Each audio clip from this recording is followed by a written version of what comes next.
Tuhan itu memperhitungkan upah saudara. Percayalah. Alkitab berkata Tuhan itu membenci perampasan. Tuhan itu suka keadilan. Dia akan memberikan upah dengan tepat. Dia nggak pernah berhutang. Dia bukan Tuhan yang suka berhutang. Setiap pelayanan saudara diperhitungkan oleh Tuhan. Setiap pekerjaan saudara diperhitungkan oleh Tuhan. Pokoknya setiap apapun yang kau lepaskan untuk Yesus diperhitungkan oleh Tuhan. Setiap apapun yang kau lakukan buat Yesus diperhitungkan oleh Tuhan. Semakin besar harga yang harus engkau bayar untuk menderita bagi Kristus, harga yang harus engkau bayar untuk melayani Tuhan, Tuhan memperhitungkan upahmu.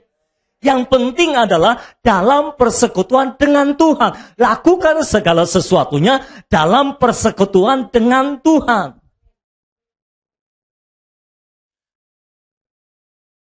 Kalau saudara kasih barang-barang saudara ke gereja, saudara pikir nggak ada upahnya? Ada. Diperhitungkan Tuhan semuanya. Makanya lebih baik saudara cek rumah saudara daripada barang-barang nggak kepake di rumah saudara, numpuk di rumah saudara, kasih ke gereja aja. Ngapain sih? Siapa tahu ada yang membutuhkan dibagi. Semua akan diperhitungkan oleh Tuhan. Kalau itu berasal dari persekutuan dengan Tuhan, semua jeripayahmu tidak sia-sia. Itu semua yang bantuin saya dalam multimedia, yang share upload, yang OBS, yang macam-macam. Wah itu pasti ada upahnya itu. Nggak mungkin nggak ada. Karena Tuhan itu Tuhan yang memberi upah. Tuhan yang memperhitungkan upah. Tuhan itu bukan bos yang culas. Mau pakai orang untuk kerja tapi nggak mau kasih upah. Enggak. Lanjut. Matius 19 ayat 27 sampai 30. Matius 19 ayat 27 sampai 30. Semua sudah di situ? Lalu Petrus menjawab dan berkata kepada Yesus, kami ini telah meninggalkan segala sesuatu dan mengikut engkau. Jadi apakah yang akan kami peroleh? Saya suka dengan Petrus karena orangnya cepat ceplos. Yang penting ngomong mikir belakangan saudara-saudara.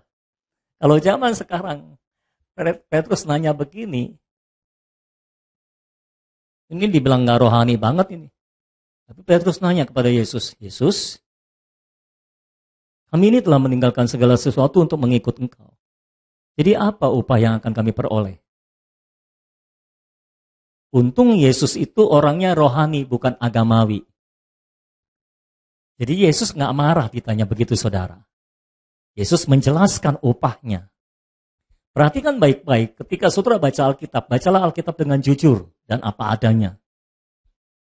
Jangan dari kacamata yang berbeda.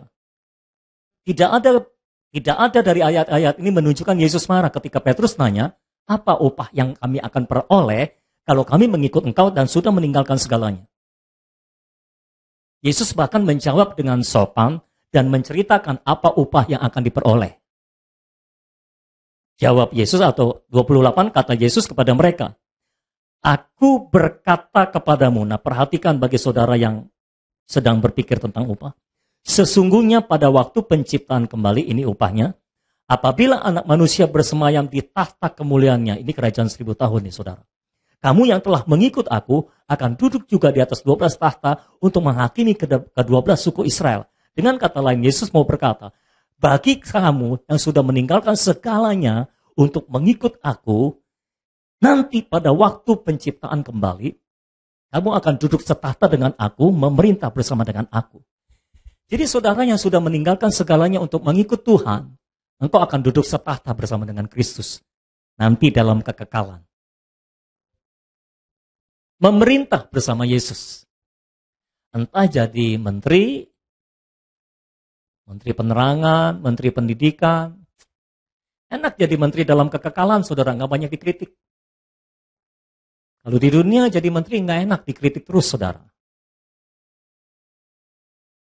Nah, saya telah meninggalkan segalanya untuk mengikut Yesus, untuk melayani Yesus.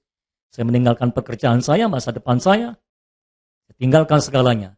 Jadi upah saya dalam kekekalan sepertinya sudah ada jatahnya, saudara. Saya akan duduk setahta dengan Kristus. Memerintah bersama Yesus. Nah saudara, apa yang setelah saudara lepaskan untuk Yesus? Oh, Pak, saya belum lepaskan apa-apa untuk Yesus. Ya. Terus nanti dalam kekekalan saya jadi apa? Paling tukang sapu. Nggak tahu saudara jadi apa.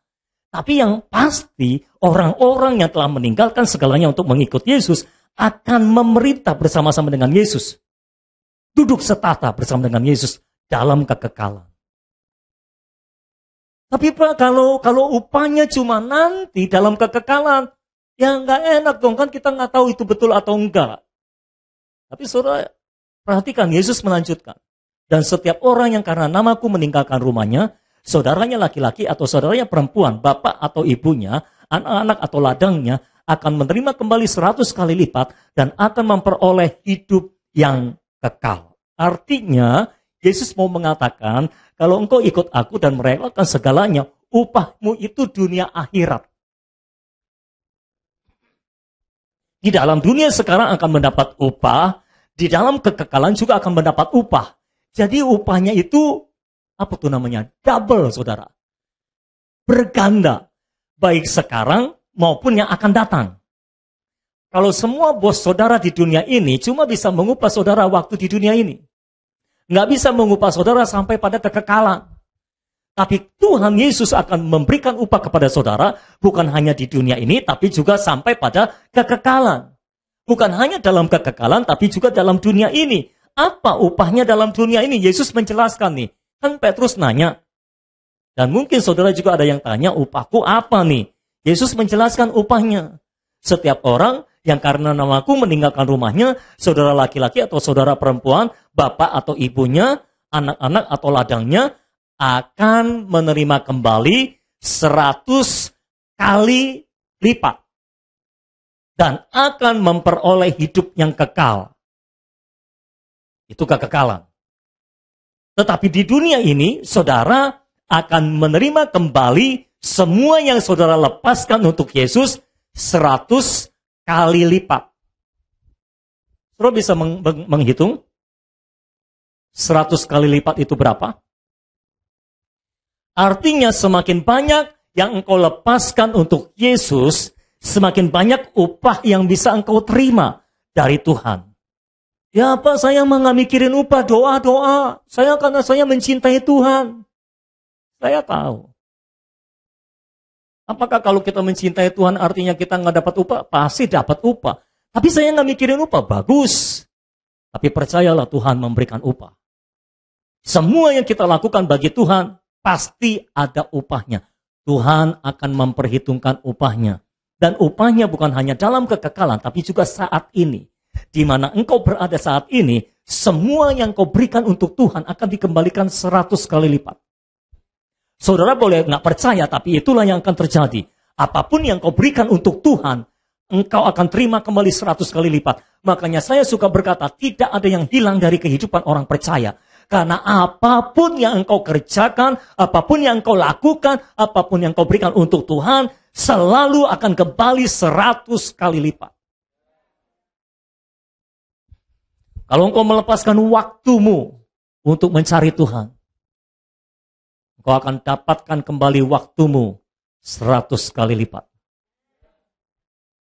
Kalau engkau rela melepaskan waktumu untuk nonton sinetron, lalu engkau ganti dengan waktu untuk mencari Tuhan, engkau akan terima kembali waktumu 100 kali lipat. Kalau engkau merelakan waktu pekerjaanmu, engkau pakai untuk melakukan pekerjaan Tuhan, engkau utamakan pekerjaan Tuhan, maka engkau akan menerima kembali waktu pekerjaan itu 100 kali lipat.